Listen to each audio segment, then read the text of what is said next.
Bonjour François Durovray. Bonjour Bertrand. Vous êtes le président du conseil départemental de l'Essonne C'est ça. et vous avez été missionné il y a quelques temps par Valérie Pécresse pour, je cite, inventer un nouveau réseau de bus express. Alors ces bus express aujourd'hui, ils existent, il y en a 73 très exactement dans la région. Et c'est vrai qu'ils n'ont un peu d'express que le nom, puisqu'il y a très peu de voies dédiées, on vient de le voir dans le reportage. Donc du coup, vous prenez carrément une petite révolution. Expliquez-nous.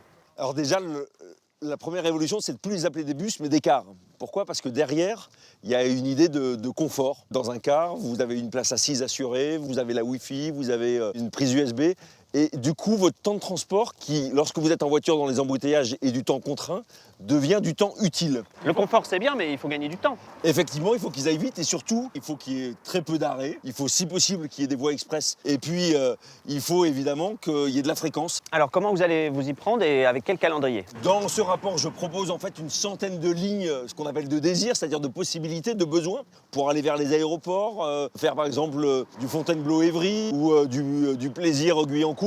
Après, il va falloir voir les lignes qui peuvent réellement être créées, sans doute une cinquantaine.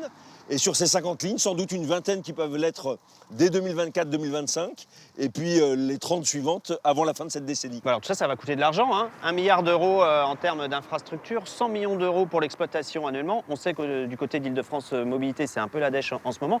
Puis autre question, vous voulez créer des voies réservées sur autoroute entre 120 et 150 km sur toute la région.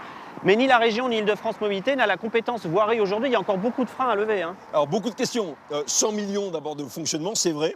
Mais c'est à comparer aux 10 milliards que dépense chaque année Île-de-France Mobilité pour faire tourner les métros, les RER. Ensuite, 1 milliard d'investissements, c'est de l'argent aussi, mais c'est sur 10 ans. Et c'est à comparer aux 40 milliards qu'on met aujourd'hui sur le métro du Grand Paris Express. C'est pas inconvenant de se dire que les 45% de Franciliens qui habitent en Grande Couronne ont le droit d'avoir un investissement de cette nature. Le problème, il est plus technique que financier, parce que c'est vrai qu'il faut créer ces voies express, et une des difficultés, c'est qu'aujourd'hui, les voiries, elles appartiennent soit à l'État, soit au département, alors que c'est Île-de-France Mobilité qui exploite les lignes.